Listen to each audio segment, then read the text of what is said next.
Ladies chika, hindi na nagpahuli ang new gen phenomenal idol na si Bel Mariano sa kanyang pinakabagong video. Talagang nilantakan niya ang entablado ng Showtime sa kanyang nakakabaliw na kembot at nakaka-fresh na look. Maraming netizens ang nagalantang dahil tila bumalik sa pagiging teenager ang kanyang ganda. Litaw na litaw ang youthful glow, kapal na mukha ng mga nagsasabing hindi niya kaya mag-transform dahil ngayon ay supalpal sila sa ganda ni Bel. Ito na nga ba ang pinakamainit na look niya ngayong taon?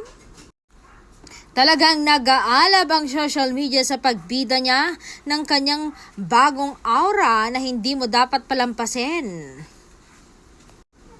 At ang mga reactions ng mga fans na hindi makatigil sa pag-share ng video na ito. Huwag kukurap dahil baka ito na ang pinakamagandang Bel Mariano na makikita mo.